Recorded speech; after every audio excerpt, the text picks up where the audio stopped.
Hi வணக்கம். உங்கள் ஆனந்த கண்மணி. ஆனந்த நாவல் கீதம் சேனலை கேட்குறவங்க எல்லோரும் மறக்காமல் சப்ஸ்கிரைப் பண்ணிவிடுங்க. லைக் பண்ணுங்கள், கமெண்ட் பண்ணுங்கள், ஷேர் பண்ணுங்கள். வாங்க நாம் இப்போ கதை கேட்க போகலாமா?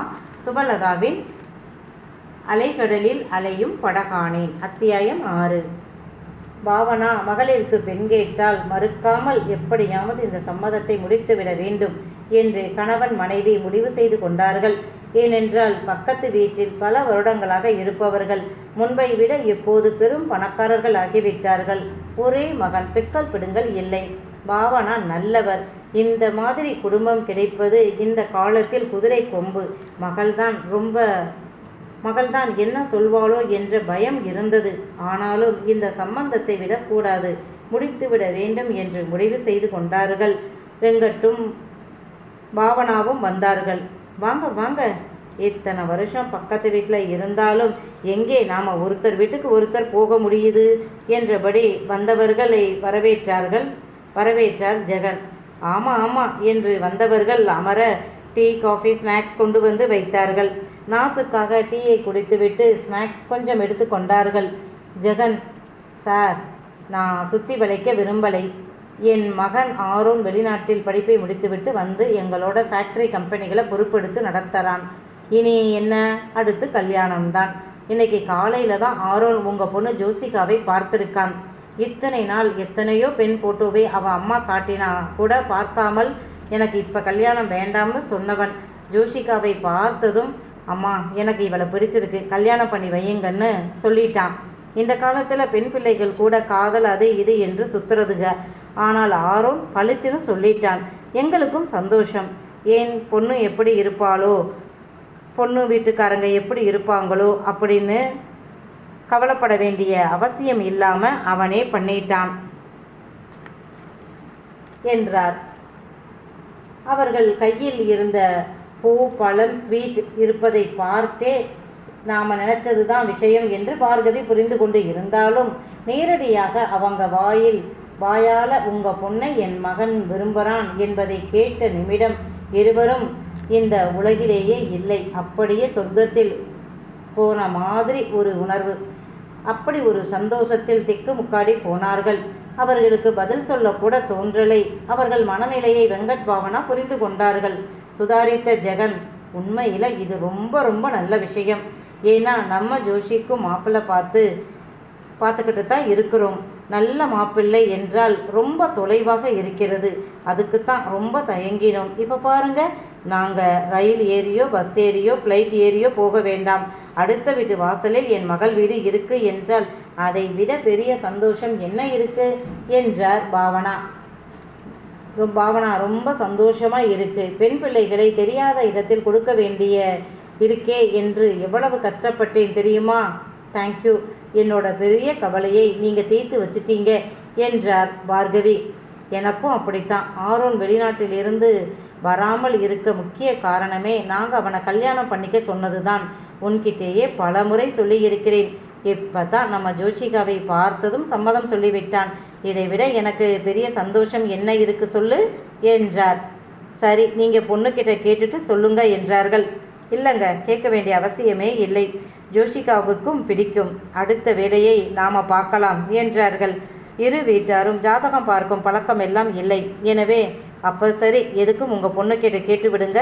பொண்ணு பார்க்குறதெல்லாம் வேண்டாம், சிம்பிளாக நிச்சயம் பண்ணிக்கலாம், அப்புறம் கிராண்டாக கல்யாணம் பண்ணலாம் என்றார்கள். சரி என்று சம்மதம் சொல்ல வெங்கட் பாவனா கிளம்பினார்கள். அன்று இரவு வீடு வந்ததும் சாப்பிட்டவுடன் ஜெகன் மூத்த மகளை கூப்பிட்டு, ஜோஷி, உனக்கு கல்யாணம் பேசி முடிச்சிட்டேன், நிச்சய தேதி குறிக்க போகிறோம் என்றார். என்னது, கல்யாணமா என்று ஜோசிகா அதிர, ஆமாம் என்றார். என்னப்பா சொல்கிறீங்க? என்கிட்ட சம்மதம் கேட்காம எப்படிப்பா கல்யாணம் பேசி முடிவு பண்ணுவீங்க? எப்போ பண்ணினீங்க என்று ஜோஷிகா கேட்க, சாயந்தரம் மாப்பிள்ளை வீட்டார் வந்திருந்தாங்க, பேசி முடிவு பண்ணிட்டோம். அடுத்த வாரம் நிச்சயதார்த்தம், அப்புறம் கிராண்டாக கல்யாணம். மாப்பிள்ளை பெரிய இடம், நாம் நினைத்து கூட பார்க்க முடியாத அளவு வசதியானவங்க. உன்னை விரும்பி பெண் கேட்கும் போது முடியாதுன்னு எப்படி சொல்கிறது? மாப்பிள்ளை பார்க்க அவ்வளவு சூப்பராக இருக்கார். வெளிநாட்டில் படிச்சிருக்கிறாரு. அவங்களோட கம்பெனியை பார்த்துக்கிறாரு. ஒரே பையன், பிக்கல் பிடுங்கள் இல்லை. இந்த மாதிரி சம்பந்தம் தேடினாலும் கிடைக்காது என்றார். அம்மா, என்ன கேட்காம எப்படி முடிவு பண்ணுவீங்க? ஏண்டி, ஒரு வருஷமாக நாங்களும் மாப்பிள்ளை தேடுறோம், எத்தனை மாப்பிள்ளைகளை பார்த்தோம், நீ ஒருத்தருக்காவது சரின்னு சொன்னியா? இல்லையே. அது இல்லை, இது நொட்டை, இது நொல்லைன்னு தட்டி கழிச்ச. நாங்கள் பார்த்தோமா, நீ சரி வராது. அதுதான் நாங்கள் பார்த்த மாப்பிள்ளைகளை விட இந்த மாப்பிள்ளை பல மடங்கு உயர்ந்த மாப்பிள்ளை. எங்களுக்கே ஆச்சரியமாக இருக்குது. எங்கள் பொண்ணுக்கு இப்படி ஒரு அதிர்ஷ்டமானு ஆச்சரியமாக இருக்குது. அதுதான் உன்கிட்ட கேட்டால் நீ முதல்ல மாதிரியே புரியாமல் வேண்டாமன்னு தான் சொல்லுவேன். அதனால் அதையெல்லாம் நாங்கள் இப்போ கேட்க முடியாது. அதனால தான் நாங்களே சம்மதம் சொல்லி தட்டு மாற்றி கொண்டோம் என்றார்கள். என்னது, தட்டு மாற்றிட்டு இருக்கீங்களா என்று அதிர்ச்சியாக கேட்க, ஆமாம் என்றார்கள். என்ன, எதுவுமே காணோம், வீட்டில் எப்போ தட்டு மாற்றினீங்க என்று ஜோஷிகா கேட்க, ஜோவி ஃப்ரிட்ஜில் இருக்கிற ஒரு பெரிய பையை எடுத்துக்கிட்டுமா அப்படின்னு அம்மா சொல்ல, ஜோவிதா ஓடி போய் ஃப்ரிட்ஜை திறந்தா அதில் புதிதாக ஒரு பெரிய பிளாஸ்டிக் பை இருக்க அதை தூக்க முடியாமல் தூக்கி கொண்டு வந்து டீப்பாயில் வைத்து அதற்குள் இருந்ததை எடுத்து வெளியே வைத்தாள். பெரிய சைஸ் ஆப்பிள்கள், ஆரஞ்சு, மாதுளம்பழம், ஒரு பெரிய மில்க் ஸ்வீட் பாக்ஸ், வெற்றிலை பாக்கு, குங்குமம், மஞ்சள், ஒரு பெரிய சைஸ் பந்து மாதிரி மல்லிகைப்பூ. அவற்றை பார்த்ததுமே ஜோஷிகாவிற்கு அம்மா அப்பா சொன்னது உண்மை என்று புரிந்தது. ஏம்மா என்னை வெளியே போக சொன்னீங்க என்று ஜோஷிகா கேட்க, இதோ இப்போ அழிச்சாட்டியம் பண்ணுறியே, இந்த மாதிரி அவங்க முன்னால் பண்ணினா நல்லா இருக்காதுல்ல, அதுக்கு தான் உன்னை வெளியே போக சொன்னோம். இதுதான் பொண்ணு, இதுதான் மாப்பிள்ளைன்னு உறுதி பண்ணியாச்சு, அப்புறம் என்ன என்று தான் ஒப்பு தாம்பூலம் மாற்றிக்கிட்டோம் என்றார் ஜெகன். என்னது ஒப்பு தாம்பூலமா என்று புரியாமல் ஜோஷிகா கேட்க, உங்கள் பையனுக்கு என் பொண்ணை கொடுக்கிறோம், அதற்கு மனப்பூர்வமான சம்மதம் அப்படின்னு சொல்லி இதெல்லாம் வெள்ளி தாம்பாளத்தில் வச்சு நாங்கள் அவங்களுக்கு கொடுப்போம், அவங்களும் நமக்கு கொடுப்பாங்க. சிம்பிளாக சொன்னால் இதுதான் நிச்சயதார்த்தம் என்றார் பார்கவி. அவ்வளவுதான். ஜோஷிகா டென்ஷன் ஆகி விட்டாள். யாரை கேட்டு இதெல்லாம் செய்தீங்க?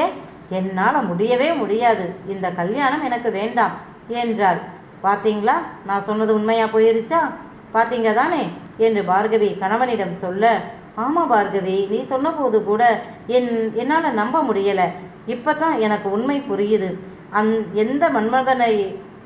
அந்த மன்மதனையே மாப்பிள்ளையா கொண்டு வந்தாலும் இவ வேண்டாமுன்னு தான் சொல்லியிருப்பா. நல்ல வேளை இவகிட்ட சம்மதம் கேட்டு செய்வோமுன்னு உன் பேச்சை கேட்காம நான் விட்டிருந்தா நல்ல சம்மந்தம் அமையாமலே போயிருக்கும். நல்ல வேளை இவளை பற்றி நீ என்கிட்ட சொல்லி எச்சரிக்கை பண்ணின. நான் கூட பொண்ணை கேட்காம முடிவு பண்ணிடக்கூடாதுன்னு நினச்சேன் என்றார். ஓ, இதெல்லாம் உங்கள் வேலையா? நான் சொல்கிறேன் கேட்டுக்குங்க, இந்த கல்யாணம் நடக்காது. அதையும் தான் நான் பார்க்குறேன் எப்படி நடக்காதுன்னு என்று பார்கவி சொல்ல, புரியாமல் பேசாத ஜோஷிகா, மாப்பிள்ளை வீட்டார் இந்த ஊரிலேயே பெரிய ஆட்கள், அவங்க சொந்தக்காரங்களுக்கெல்லாம் உடனே சொல்லிட்டாங்க, இந்த மாதிரி என் மூத்த பெண்ணைத்தான் நிச்சயம் பண்ணி உப்பு தாம்பூலம் மாற்றிக்கிட்டோம், நிச்சயம் அடுத்த வாரம் அப்படின்னு இந்த ஊர் ஆட்கள்கிட்டேயும் வெளியூர் சொந்தக்காரங்கள்கிட்டேயும் சொல்லிட்டாங்க. ஏன் அப்பா உன்னோட பெரியப்பா அத்தை எல்லாருக்குமே உன் அப்பாவே ஃபோன் பண்ணி சொல்லிட்டாரு. நானும் என் அண்ணன் அக்கா தங்கை எல்லாருக்கும் சொல்லியாச்சு. நம்மளை மாதிரி அவங்களும் சொல்லிட்டாங்க. புரியாமல் பேசாத, இந்த மாதிரி மாப்பிள்ளை கிடைக்காது சொல்லிட்டேன். இந்த கல்யாணம் நடக்கணும். ஊருக்குள் முக்கியமான நண்பர்களிடமும் ஃபோன் பண்ணி சொல்லிட்டேன் என்றவர் போய்விட்டார். ஜோஷிகா இதை கொஞ்சமும் எதிர்பார்க்கலை. அதிர்ந்து போய் நின்றாள். பாவம் அக்கா, ஆலிவனை காதலிக்கிறாள், ஏன் வீட்டில் சொல்லலை என்று தங்கை அவள் முகத்தை பார்க்க அவள் யாரையும் பார்க்கும் மனநிலையில் இல்லை. பார்கவி அக்கா தங்கையை ஓரக்கண்ணால் பார்த்தபடி நின்றார்.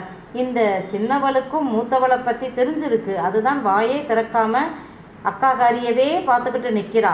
கண்டிப்பாக ஜோஷிகா யாரையோ காதலிக்கிறா, அது கன்ஃபார்ம் ஆகிவிட்டது பார்கவிக்கு. ஏனென்றால் இதுவரை மாப்பிள்ளை யார் என்றே ஜோஷிகா கேட்கலையே. கேட்காமலே வேண்டாம் என்கிறாள் என்றால் என்ன அர்த்தம்? 2 2 4 கணக்கு நான் போட்டது சரிதான். ஏன் இந்த சின்ன குட்டி கூட மாப்பிள்ளை யாருமா என்று கேட்கலையே? ஏன் கேட்கல? இங்கே யார் மாப்பிள்ளையா இருந்தாலும் மறுக்கிறார்கள் என்றால் இதுதான் அர்த்தம். இதே எண்ணம்தான் ஜெகனுக்கும். மனைவி பெரிய மகளை பற்றி சொன்னபோது கூட இருக்காது என்றுதான் நினைத்தார். ஜோஷிகா யார் மாப்பிள்ளை, பேர், ஊர், படிப்பு என்று எதையுமே அவள் கேட்கலை என்ற போதே மனைவி சொன்னது சரிதான் என்று பட்டது. இவ்வளவு பெரிய இடம் வழிய வந்து உங்கள் பெண்ணை என் மகனுக்கு பிடித்திருக்கு என்று கேட்கும்போது வேண்டாம் என்று சொல்ல அவருக்கு ஒன்றும் பைத்தியம் பிடிக்கலையே, முட்டாள்தனமா மகள் மறுக்கிறாள் என்று புரிந்தது. மனைவி வந்ததும் நம்ம ஆரோன் தான் மாப்பிள்ளை என்று சொல்லி விடுவோமா? சொன்ன பிறகு அவள் மனசு மாறினாலோ மாறலாம் என்று கேட்க, அதெல்லாம் மாற மாட்டாள் உங்கள் மகள். மாப்பிள்ளை எவனா இருந்தா என்னன்னு இருக்கிறா அவ. இதுவே ஆரோன் தான் மாப்பிள்ளைன்னு சொல்லிட்டீங்க, வேற வினையே வேண்டாம். நேரடி அவங்க வீட்டுக்குள்ளேயே போய் எனக்கு இந்த கல்யாணத்தில் இஷ்டம் இல்லைன்னு சொல்லிட்டு வந்துடுவா. அவளுக்கு ரொம்ப வசதியாக போயிடும் என்றார் பார்கவி. நீ சொல்கிறதும் சரிதான், ஆனால் எத்தனை நாளைக்கு சொல்லாமல் இருக்க முடியும் என்று கணவர் கேட்க, கொஞ்சம் பொறுமையாக இருங்க, யோசிச்சு தான் அவகிட்ட சமயம் பார்த்து சொல்லணும். இந்த சின்ன குட்டியும் அவளுக்கு உடந்தை, அதைத்தான் என்னால் நம்ப முடியலைங்க. அப்படியா? சின்னவளுக்கு தெரியும்னா சொல்கிற? ஆமாங்க, கண்டிப்பாக தெரிஞ்சிருக்கு. அதுதான் அவ பேய் மொழி முழிக்கிறா. அவளுக்கு மட்டும் இவளோட காதல் பற்றி தெரியாமல் இருந்திருந்தா அவள் அக்காவுக்கு கல்யாணம் முடிவாகிருச்சுன்னு சொன்னதுக்கு இந்நேரம் குதிச்சிருப்பா. ஐ ஜாலி ஜாலி, நம்ம வீட்டில் கல்யாணமா?